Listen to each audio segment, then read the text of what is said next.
Magandang araw sa inyong lahat, Pilipinas. Ako nga po pala ang inyong lingkod sa ating podcast na si Ezekiel Gregorio. Kasama natin ang ating mga kaibigan ngayong araw.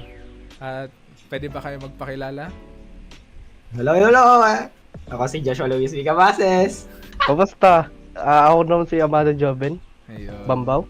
Ayan. Sa off the record of the podcast, kami ay nanood ng pelikulang pamagat na Bayaning Third World. The movie talks about the making a movie about Rizal. So, based sa mga napanood namin, it's ano naman siya, kakaiba. Hindi siya yung klaseng movie na lagi mong mapapanood. Hindi rin siya yung parati mong makikita sa mga pelikula. Kaya parang ano siya pwede mo siyang masabing documentation na hindi gaanong pa-documentary ganon. So, Ang lupit nga eh. ayun. Kasi kung titignan mo yung sa movie, parang ano siya. Parang nire-relive nila yung mismong nangyari. Like, binubuhay nila yung mga characters na nandoon.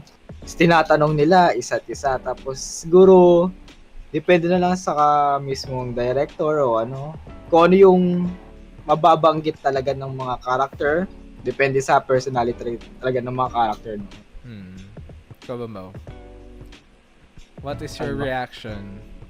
Yung movie nga, yun nga. Tulad ng sinabi ni Cabases, hindi to parang ano lang, movie na pinapakita yung buhay ni Rizal. Kundi, kine-question din kung ano ba si Rizal, ano ba yung makatotohanan na ano. Yung minsan naririnig natin sa mga scandal niya o rumors na napapaliban sa kanya. Tulad nung pagkakasal ni Rizal pati ni Josephine Bracken. Ayun, si Mga Joseph ganun. Braque. Kala ko makalimutan mo. So, bali nga doon nga sa overall movie nga, nabanggit nga natin lahat doon sa movie is all about yung mga pinapakita, yung history. Bale, kada characters sa buhay ni Rizal, para bang ginagawang interview. Kaya parang yung interaction sa creation ng movie, pati sa pag-i-interact sa mga characters, parang mas pinapaliwanag kung ano ba yung mga nangyari. Pero, syempre, hindi naman lahat is, parang masasabi mo talagang ganun talaga nangyari. After the reactions, meron din naman tayo mga questions raising rito sa ating podcast, sa ating topic ngayon, which is the Bayaning Third World. So, sa una nating question, what makes Jose Rizal a hero of the Philippines? Paano ba naging bayani si Rizal? Ikaw, Bambaw, sa tingin paano ba naging bayani si Rizal? Sa tingin ko kaya tinutukoy siyang bayani talaga ng Pilipinas dahil ngayon sa panunulat niya na gusto niyang mamulat yung mga Pilipino, yung mga taong naninirahan dito sa pangyayari sa yung pag-aabuso ng Spanya sa atin, mga ganun talaga. Pati din siya yung parang dulot ng himagsikan na sa pagbabago ng Pilipinas, yung ganun. Oh, strong word, himaksikan. Wow. Ikaw ba, Josh? Ano ba yung masasabi Pero mo? para sa akin, sabi nga din nga ni Bambaw, dahil sa mga sulat niya, parang siya yung nagpabukas ng isip sa mga Pilipino na may nangyayari nga talagang mga ganun sa Pilipinas, yung mga ginagawa ng mga Espanya. Dahil sa mga sulat talaga ni Rizal, parang siya na yung naging simula ng revolusyon na nangyari. No. So, bale, ang nagiging rito, parang naging simbolo ni Rizal bilang maging bayani is through his writing. De bale, lang din siya. Syempre maraming pangyayari doon sa unang panahon. Hindi naman natin malalaman kung ano talaga yung nangyayari kasi magbabase talaga tayo sa mga history. At based sa history rin naman, yun nga, lahat ng mga sinabi nyo, parang real naman, yun ang nagiging basis ng pagiging yung heroism ni Rizal, which is yung sa writings niya. So next question naman tayo. So, worth it bang maging bayani kung kung mamamatay ka sa panahon na yun? So, sa tingin mo ba, worth it ba? Josh, ikaw, sa tingin mo ba? Hindi. Mas maganda, ikaw muna magsagot. Sige, okay. Sige, for me, worth it ba maging bayani kung mamamatay ka rin naman? It depends. For me, sa akin kasi parang, kung ang contribution ko naman, sabihin na natin, rito sa Pilipinas, kung ang contribution ko naman ay maging yung ikabubuti ng Pilipinas, kung kailangan kong mamatay para lang din lumago, maging taimtim ang buhay ng bawat isa, okay lang naman sa akin kung yun ang magiging huntungan ko. Para sa akin kasi, depende din. Pero, mas focus ko kasi, hindi yung buong bayan. Mas focus ko lang yung pamilya ko. Like, yung mga close lang sa akin. Kaya kung hindi naman sila uunlad o may mas maano pa na mangyayari sa kanila pag ako'y namatay, parang hindi worth it na maging bayani para lang sa bayan. Kung yung mga aking pamilya, mga close na kaibigan, close na tao, ay magagahaban. No. Parang hindi para sa akin worth it. Ikaw ba, Mau? Halos parehas lang din kami ni Kabase sa pananaw na sa pamilya lamang, o depende talaga kung magiging bayani ba ako, ito'y magiging dulot ng kamatayan ko. Pamilya ko yung focus talaga, hindi yung bayan din medyo. Dahil nga, para saan pa yung pamilya kung ito'y parang magagambala mo nga din sa iyong kamatayan. Yung ganun lang din. Mas focus kayo sa family. Parang yung naging yung answer ko kasi mostly sa bayan eh. Sa bagay, parang kung papansinin mo rin naman kasi yung lagay ng Pilipinas ngayon, parang kung okay, sige. Kung uunlad naman, worth it naman, sige, bahala na. Next question. Sa kahit maraming controversies, naging bayani pa din si Rizal. Hirap sagutin kasi nun eh. Controversies. Like, Parang Since sabi mo na lang kahit depende naman yun. Like, since yun naman din kasi yung parang focus din ng movie na napanood natin. Like, mako-considered pa rin ba ang bayani kapag madaming controversy? Sige. Siyempre, titignan natin kung ano yung naging kinalabasan after nang nangyari. Since sa kay Rizal, maganda, sobrang umunlad, sobrang nagkaroon tayo ng independence dahil kay Rizal, para mga ganon.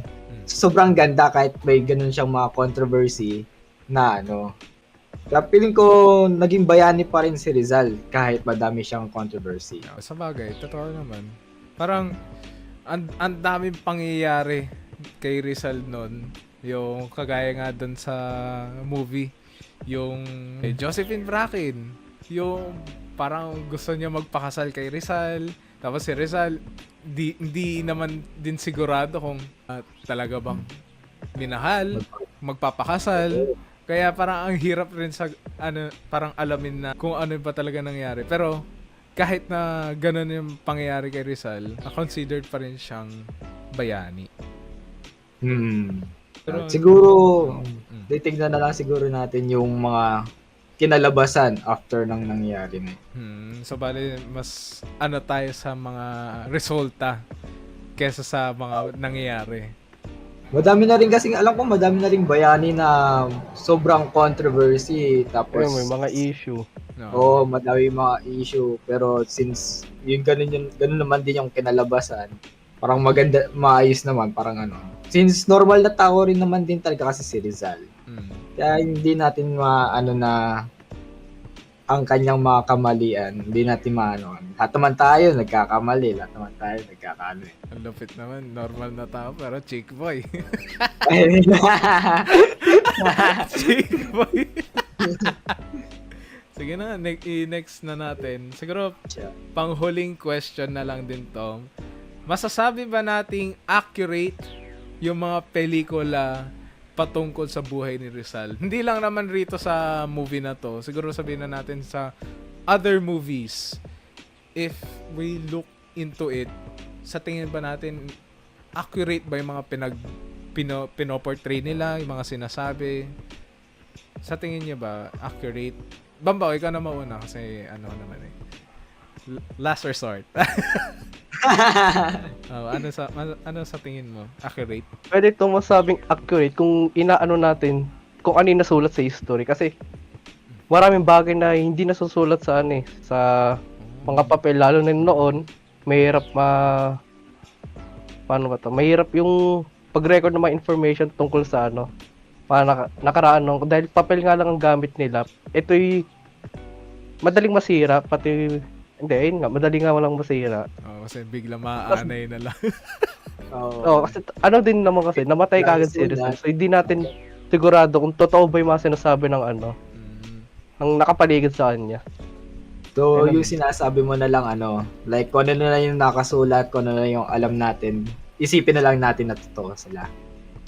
Parang ganun. Kung masasabi natin accurate yung mga pelikula kung doon tayo nagbabase lamang. Okay, gets. Okay, gets. Ikaw ba, Josh? Sa tingin mo ba accurate? Ay, syempre, katulad nga din nga sinabi ni Bambaw na since di rin natin alam kung totoo yung mga pinagsusulat nila, di din natin alam na kung pinepeke lang, katulad sa movie, meron sa movie, kinu-question yan. Kung si Rizal ba talaga ang nagsulat ng isang papel doon o iba yung nagsulat. Hindi naman natin kasi guess talaga o maano talaga yun. Kaya feeling ko kung i-base lang natin ko sa kung ano yung talaga yung mga nakasulat na, sabihin na lang natin na parang accurate naman sila doon. Mga ganun. Maayos naman siguro. Sige, sa akin, bilang panghuli, parang hindi siya, feeling ko masasabi naman din talagang hindi siya gaano accurate. Kasi, dati pa man din may mga chismosa. So, halos din naman doon kasi nagbabase lahat eh. Yung sa mga chismis. Kagaya sa mga controversies ni Rizal. Hindi man naman din masasabi kung totoo ba yung mga controversials na issues kay Rizal kung hindi dahil sa mga chismosa. Kasi doon din naman manggagaling yun. Halimbawa, sabihin na natin, galing rito si Rizal. Mayroon na daw siyang anak. Tapos, syempre, yung mga historian. Hindi ko naman inilalahat. Hindi ko naman inaano na ganun talaga yung mga ginagawa. Pero, kung totoo sasabihin nila, parang base sa history, ganito yung nangyari. So, parang hindi man talaga masasabi na accurate. Pero, nagigets ko yung point nyo na kung ano yung nakasaad, kung ano yung mga nakapublish ngayon, yun ang masasabi nating accurate. Pero hindi dahil yun ang nakalagay, hindi ibig sabihin niya na talaga yung pinaka-accurate sa history natin. So, ayun lang naman. Maraming salamat sa pagiging guest sa ating podcast. At Pilipinas, thank you so much for listening to our podcast. I hope you like it. I hope you enjoyed our conversations with each other. Hanggang sa muli, ako si Ezekiel Gregorio, your host in this podcast. Maraming salamat. Paalam! Paalam! Bye! Bye!